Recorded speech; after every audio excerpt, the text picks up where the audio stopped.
Abin da ke faruwa ina cikin gida da yara na da Hassan da yayan shi. Ina nan kawai Hayatu sai suka zo suka shigo, ban bare san shigo wasu ba, kawai sai naga mutum uku da bindigogi uku suka zo. Hayatu ya ce wayo nan ne, sai ka shiga tola suka hika da shi, suka ce mama waya, ya bashi waya. Ya zo suka ce mama ina nan zaune ba mu waya, nace tana daki. Abdurrahman ya dauko musu waya, yaro na ya kai shekara 16, ya ba su waya. Da ya ba su waya suka zo sai suka yaru suka bi ni, sai ni ce me za ku biya ta ku koma muna, sai sun ce su sun ce yan tafi, san ce ku koma, sai suka koma, sai suka zo da ni cikin wasu suka ce in kai su ga yara. Ni ce mu ba mu da yara nan, ba su dawo ba. Suka ce ƙarya kika, idan ba ta kai mu za mu halbe ki.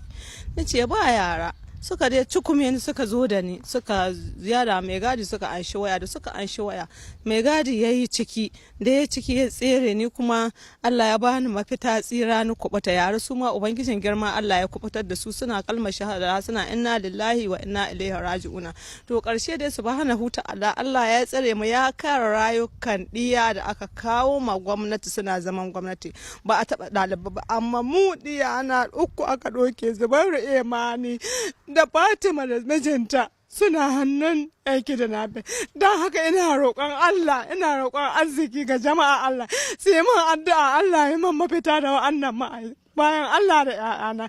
Shi ne kawai fata ta ga gwamnati, don Allah, don annabi, don musulmi wanda ya sallah ya man addu'a Allah ya musu mafita mafi alheri. Ina cikin ƙunƙuncin baƙin ciki na rayuwa, na an raba ni da ɗiyana, ina ji ina gani, ni ma Allah ya kubutar da rayuwata a kan hannunsu, dan na tsira na gudu a cikin tola ne, shi yasa ba su je da ni ba.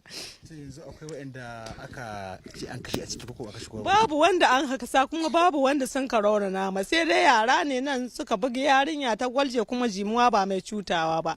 Ta je ‘ya'yan matan nan guda uku sun je ‘yan uwan sun da su, amma da Maryam da Hayatu da Fatima da Zubairu Imani su ne can hannun ‘yan kidnappers, ba mu san halin da suke ciki ba. Muna roƙon Allah Ubangiji ya masu mafita mafi alheri ga dukkan musulman Allah.